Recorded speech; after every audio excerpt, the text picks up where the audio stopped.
Right now, rescue crews in Enid, Oklahoma are still clearing debris from one of the most violent tornadoes we've seen in the southern plains this year. And the atmosphere is already reloading for round after round of severe weather over the next 4 days. This is not a drill. This is a multi-day outbreak with the potential to be one of the most significant events of 2026. So let's get right into the forecast. First, last night. Because what happened in Enid sets the stage for everything coming.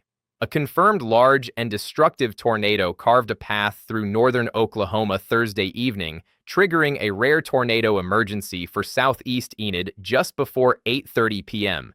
This was a violent long-track twister that stayed on the ground for approximately 40 minutes and tracked right through the Gray Ridge neighborhood on the city's south side, completely flattening homes. It also moved directly near Vance Air Force Base, prompting a base closure that remains in effect this morning as crews restore power and water.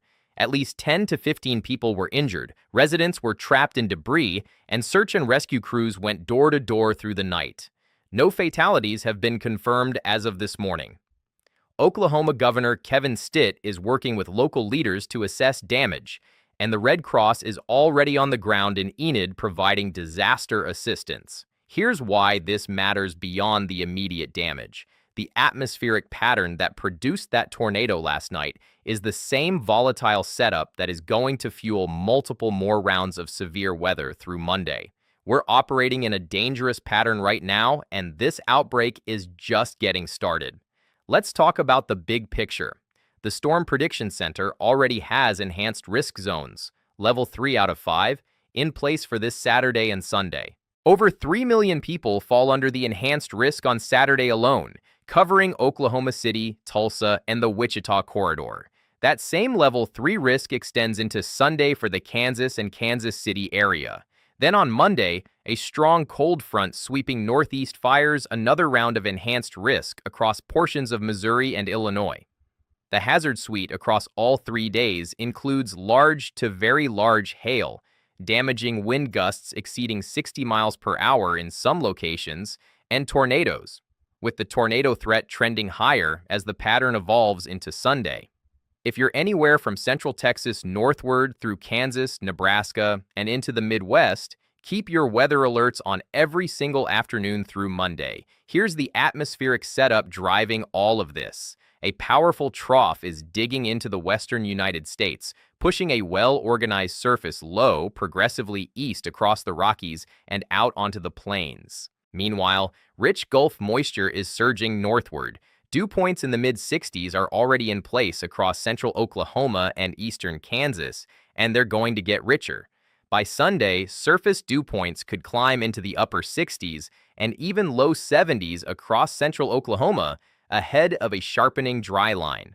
ML Cape values on Sunday are forecast near 4,000 joules per kilogram, inside wind shear approaching 50 knots of effective layer shear. That is the kind of environment that supports long-track violent tornadoes. And here's a key point about this whole setup. Leftover outflow boundaries from each day's convection can significantly influence where storms fire the next day, so there's day-to-day uncertainty built in. But the overall threat potential is as high as anything we've tracked in 2026. Today, Friday, a level 2 slight risk is in place from Memphis and Jackson through Little Rock, back into the Dallas area. There's a line of thunderstorms moving southeast through Arkansas and toward Memphis this morning with a low tornado risk. The real watch area today shifts to the afternoon hours, around 2 to 4 p.m., as supercells look to fire just east of Dallas and Fort Worth near the Texas-Arkansas line. That Texarkana corridor into northeast Texas is where I'm most focused this afternoon. The tornado risk has been upgraded from a 2% to a 5% threat, with a significant tornado outline indicating EF2 or stronger tornadoes are possible. The peak threat window is roughly 4 to 5 p.m. Large to very large hail, including baseball-sized hail, is also possible in parts of northeast Texas and southern Oklahoma. Into the evening, these storms could evolve into a large bow echo, producing widespread damaging winds as they push toward Lake Charles and far eastern Texas. Saturday, the setup ramps up significantly. A new storm system lifts over the Rockies overnight, and by Saturday afternoon, the southern plains are in the crosshairs of a Level 3 enhanced risk. Oklahoma City, Tulsa, Fort Smith, these cities need to be weather aware Saturday afternoon. More than 3 million people are under that threat. Multiple supercells are expected to fire along the Red River Valley during the afternoon hours. The biggest forecast question Saturday is storm mode. If the storms stay discrete for a long enough window, the tornado threat climbs. If they congeal into a squall line early, the threat shifts toward widespread damaging wind gusts. Either way, very large hail up to baseball size or larger is possible, and at least an isolated tornado or two is likely. Treat Saturday afternoon and evening as a dangerous period for the southern plains, regardless of how storm mode evolves. Sunday, in my opinion, this is the day with the highest ceiling for a genuine tornado outbreak. Here's why. The surface low organizes over northwest Oklahoma. The dry line sharpens dramatically, and that ML Cape pushes toward 4,000 joules per kilogram inside nearly 50 knots of vertical wind shear. Nebraska and Kansas look particularly primed for violent long-track supercells during Sunday afternoon and into the evening. The enhanced risk zone covers Wichita, Kansas City, and extends up toward Omaha, down through much of Oklahoma. The significant tornado parameter values across the Central Plains Sunday are forecast to reach 3 to 4, and that's the same range we were in leading up to the Enid tornado last night. Now, the big question mark. Over Oklahoma and Texas, there's a potential cap that could suppress storm initiation. But here's what concerns me. Models gave us almost no signal on last night's storms until about 4 hours before they happened. If that cap cracks Sunday afternoon over Oklahoma and Texas, it could produce an explosive severe weather response. Kansas and Nebraska don't have the same capping issue, and rotating supercells are expected in that area throughout the afternoon. By Sunday night into early Monday morning, an ongoing tornado and hail threat extends across Nebraska and into northern Missouri. Monday, the threat expands northeast. The same system lifts into the Midwest, dragging a cold front with it, and severe weather fires across a corridor from northern Iowa and southwest Wisconsin down through Missouri into northern Mississippi.